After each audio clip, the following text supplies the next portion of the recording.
What's going on, guys? My name's Kyle, aka The King, and today we are going to be talking about Dungeons and Dragons. This video is going to be how to play, plain and simple. There's no way to go over every single possible rule or anything like that, but I want to make this so if you have a game coming up, tomorrow and you've never played before and you want to at least learn how to get through the game, we can do that right now. So, a couple things you're going to need. Dice, for sure. Dice is the most important thing. It is handy to have a player's handbook. A pen, pencil, paper, anything like that to take notes, especially if it's a longer game. That's always good. In my old games, we used to have somebody that had a laptop and she would share Google Docs of all the notes for, everything we did. So it was always really handy. Another couple of things that aren't bad, not absolutely necessary. A dice tray. And having a mini is not a horrible idea. And other than that, you just need your imagination. You're gonna have a DM who should have a decent amount of stuff for you too. If everybody is new, it can get a little interesting because you're all learning together. But for the most part, this is the basics. A grid sheet is also nice. You basically just have a map with a whole bunch of squares, and if you do one that's dry erase, you can have your DM make a whole bunch of new maps and everything for wherever you're at. Next, you will need a character.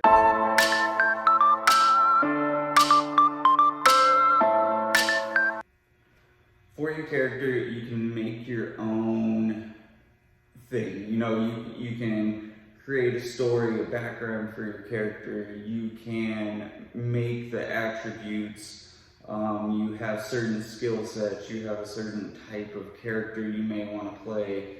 That is all stuff you want to go over with your Dungeon Master, usually beforehand, and make sure you can fit it into the story. Usually you would tell your DM, hey, this is what I have done before whenever it comes to D&D. This is my experience level. And then you go from there, you learn about a little bit about what the campaign is going to be, and you create around it, and you figure out what everybody else is going to be. Because usually, you have your Dungeon Master, and minimum, you want like 3 players. So find out what they're going to be. If one person is a cleric, you don't want to be a cleric also. So maybe you want to be a bard or a rogue or something instead, which then you just build your own that. To get started, first you have your character sheet. So on your character sheet, you'll have the name of your character, what level you are, a little thing to keep track of experience, which your Dungeon Master should do for the most part. The most important things on there are kind of your actions and your attributes. Inventory is also important too. Do not forget about inventory.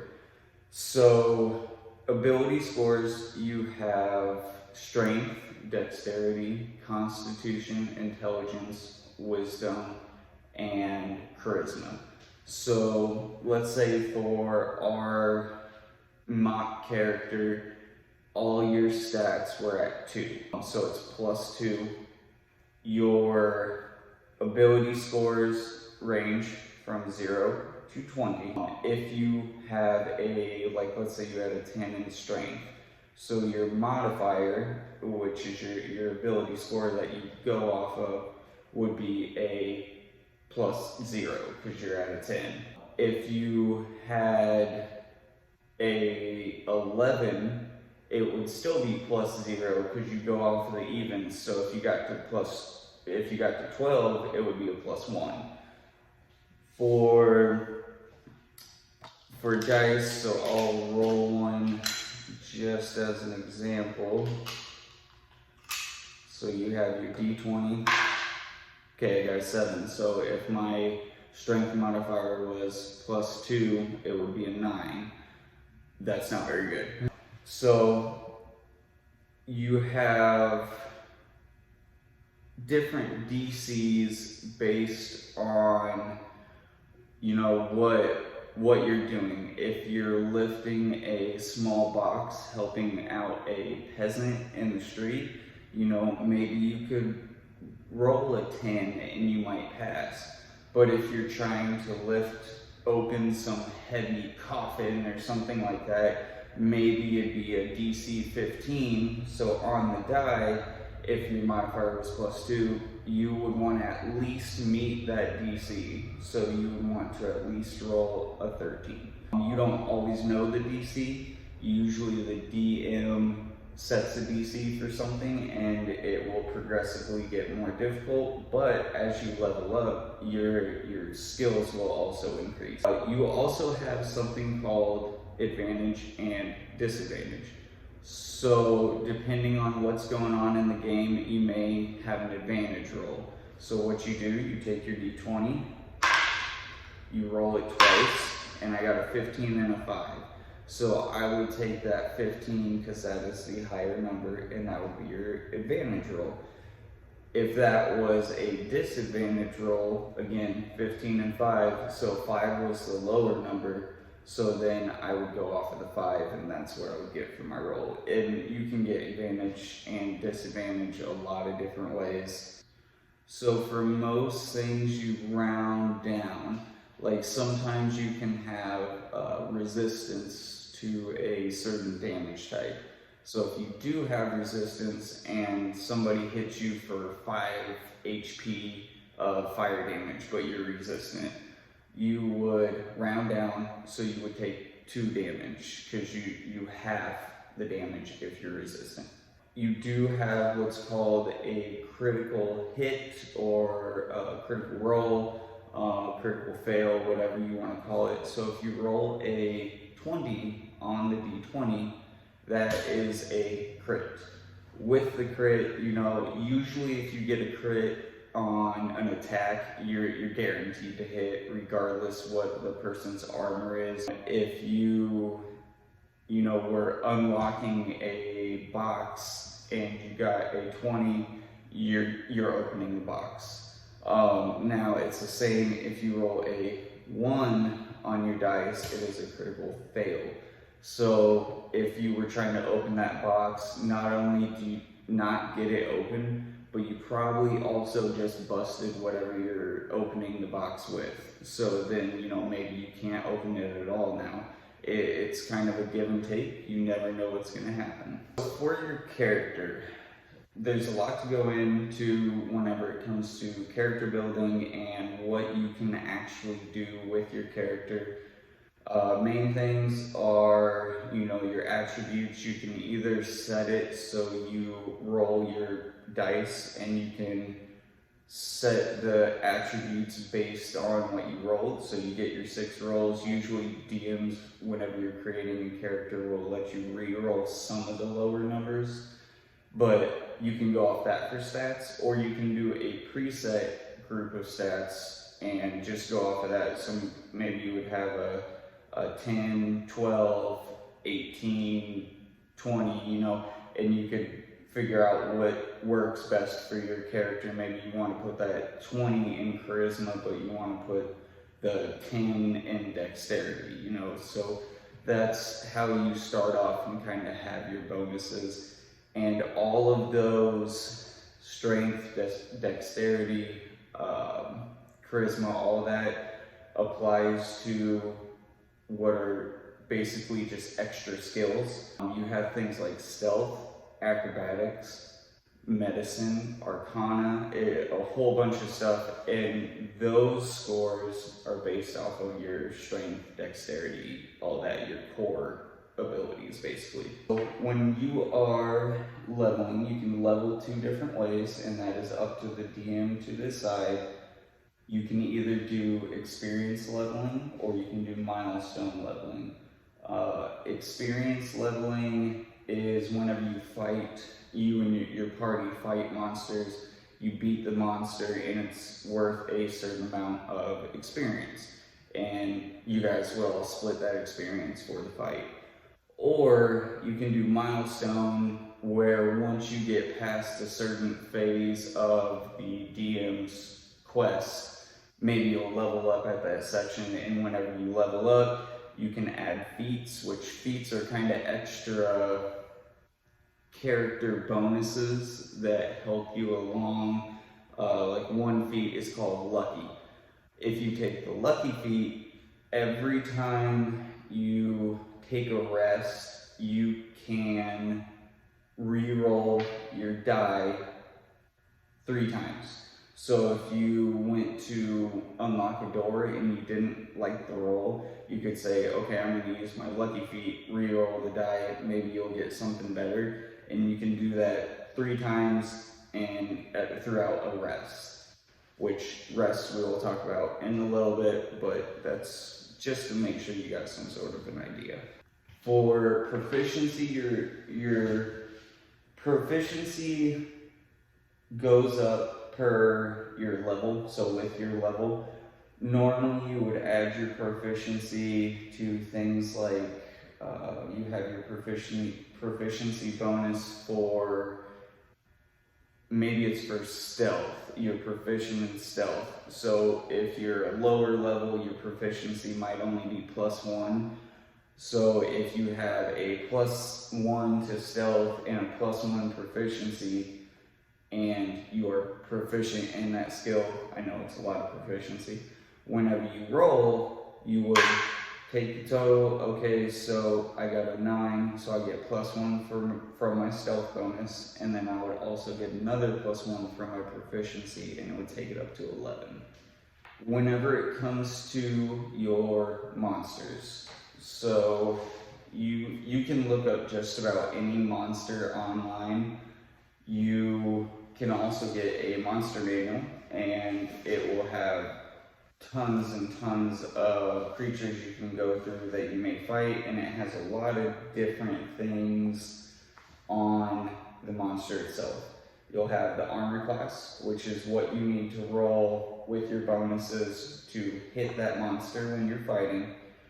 You'll have its hit points, its HP, how much damage you need. That's how much damage you need to do to kill that monster. You'll have the speed. The speed is how many feet you can move in a single round, and with that, you usually have that grid. Most of the time, 1 square on a grid is 5 feet. So you could move, if your speed was 30, you can move 6 spaces every round if you wanted to. Each round you get a action, bonus action, and your movement.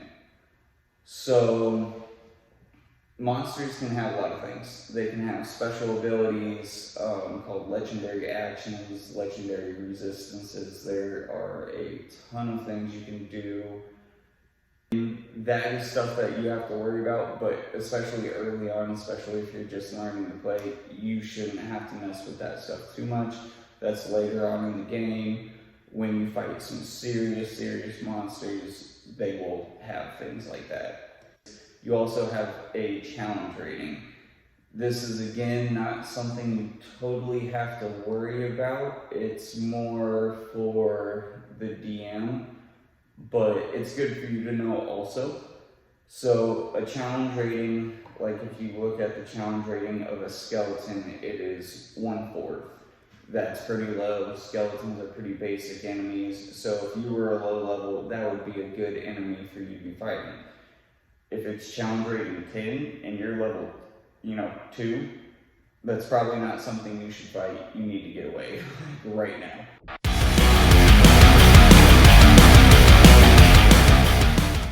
I'm gonna do a very basic mock combat so you can kind of see how it goes. So we'll pretend attacks are +2 for my guy, and we'll pretend both these guys are zombies, And just to make things easy, let's say that one attack from my guy, a melee attack, does, I roll a d6. So first, we'd start out, obviously I don't have the grid, so bear with me just a little bit. But let's say I had 2 zombies that I was fighting. So zombies have an armor class of 8, and they have 22 hit points. So if I was moving, if he was 30 feet away, boom, move towards him, I get my attack. And that's what I would probably do in this instance, just a random fight.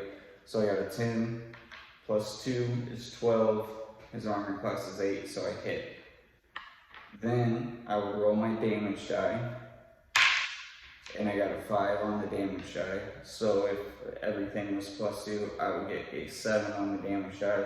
So now he'd go from 22 HP to 15 HP. Very, very simple. Some other actions that you can do are, if you're with your party, maybe you're a barbarian who fights someone with a hammer, close range and everything. Maybe you can't hit a flying enemy, but your ranger who has a bow can. You can use the help action and give them advantage on their shot. Or maybe you keep getting attacked and you're kind of trying to act as a tank. You can do the dodge action. So there are a lot of different things you can do with your action. You can open a door, you can pick up a weapon, all types of stuff. You can take a potion. Some dungeon masters prefer to have taking a potion yourself be a bonus action. And if you give the potion to someone else, it is a action. So basic mechanics, whenever you start a fight, any type of combat, the very first thing you do, which I didn't do, that's my fault, is roll initiative. So if we have a plus 2 bonus to initiative, these guys, their dex is -2, it's a 6, which comes out to -2. So whenever I roll the dice, let's do me first. So I only rolled a 2, so my roll in the initiative will be 4. Let's see what one of the zombies gets. So he got a 10, -2, 8, so he is still first. And the other zombie got a 9, -2, 7. So the 8 would go first, 7 second, then me. So I would actually be last in that initiative. And I would get ganged up on, and if I was a low enough level, I would get whooped pretty quick. It would not be fun. So there are bonus actions. Also, bonus actions can be a number of things. That's kind of something that comes into play while you're playing. The biggest thing is you just want to look at whatever you're using for your attacks, whether it's you're using a system like D&D Beyond where you can kind of have everything set up and look at it, or you're just using cards with the weapons, that's fine.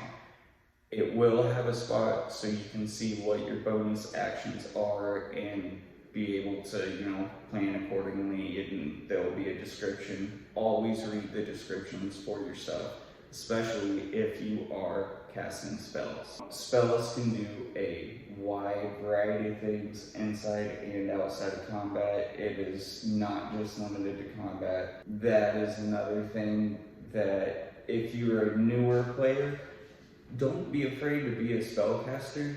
Just be ready for a lot of things to fail for a little bit, and it will be a learning curve.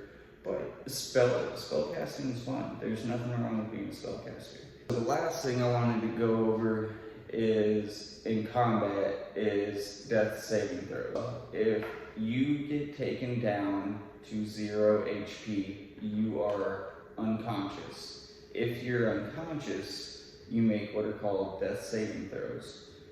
You either, the goal basically is to roll a 10 or higher and it's a success, or 1 through 9, it's a failure. If you get 3 successes, you stabilize and you come back to 1 HP. If you roll 3 failures, you die. Your character is dead. So let's see how I do. 7 fail, 2 failures, and a 1. If you get a 1, that is critical failure, so that counts as 2 death saves.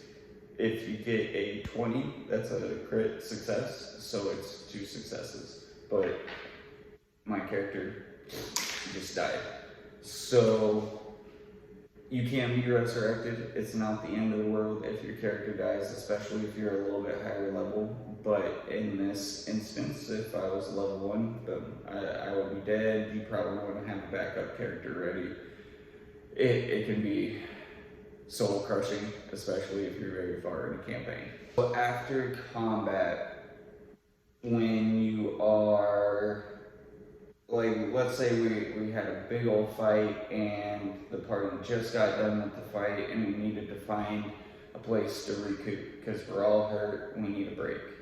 You can do what's called a short rest. The short rest, basically, it will replenish some abilities you have, sometimes spells. It kind of depends on what class you are, but a short rest is really just to get a little bit of HP.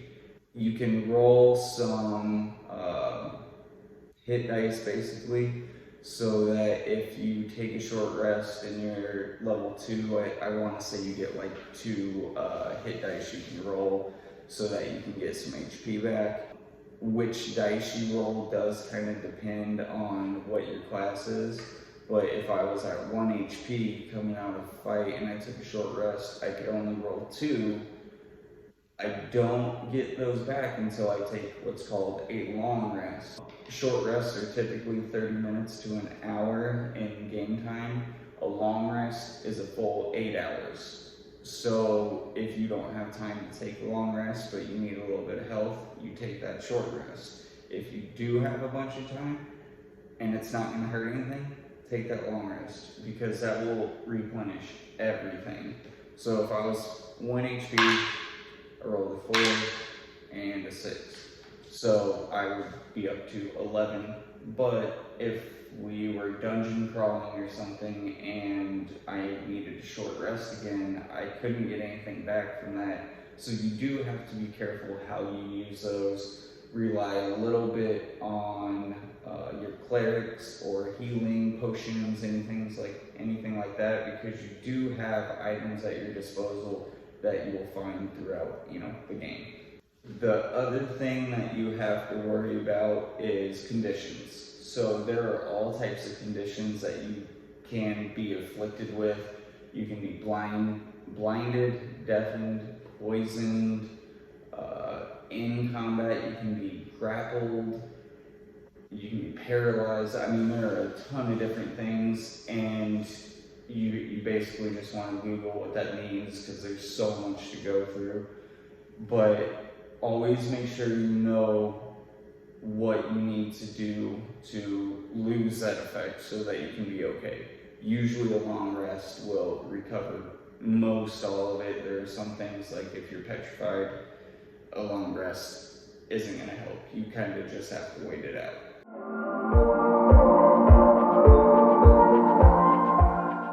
The very last thing I want to talk about was equipment. So there are a lot of things. The most basic thing, I guess we can start with, is money. Whenever you have your money, you have coppers, silvers. Some people use what are called electrum, which electrum's weird, not everybody uses it. Then you have gold and platinum. 1 copper is worth 10 silver. 10 silver is worth 1 gold. 1 gold is worth 10 platinum. So pretty easy to keep track of. You use money to buy everything. You can use money to bribe a guard. You can use money to buy a legendary magical item, or whatever you need. Or this is a role-playing game. You are going through the DM's world, whether it's a homebrew and the DM made everything, or they're reading from a source book. You are going through this imaginary world, and you have to eat, you have to get hotel sometimes, you have to, you know, you can pay for a hooker, or, you know, Neville Longbottom, the fiery dwarf, may need to sharpen his axe, and maybe you gotta pay for that. So money is good to keep track of, it's good to get, that's the goal of all of your adventures moving forward besides leveling, is getting money to get better stuff. You also can have weight restrictions. There are instances where you can be over encumbered, things like that. Usually your weight, your carrying limit is whatever your strength score is multiplied by 15. So not even your strength score, just your strength stat. So like 10, if it was 10 times 15, 150. So you could carry 150 pounds of stuff. You can also have what are called attuned items. Usually these are a little bit stronger magical items. Not all magical items need to be attuned, but if you do have attuned items, you can only have 3 attuned items at a time. There is an exception. I think there's a feat that allows you to have another 1 or 2 or something like that, but normally 3 items, 3 attuned items, that's it. You'll have your card or whatever you're using for the magical item that will tell you whether it is something that needs attuned or not. You also have, you can also take fall damage.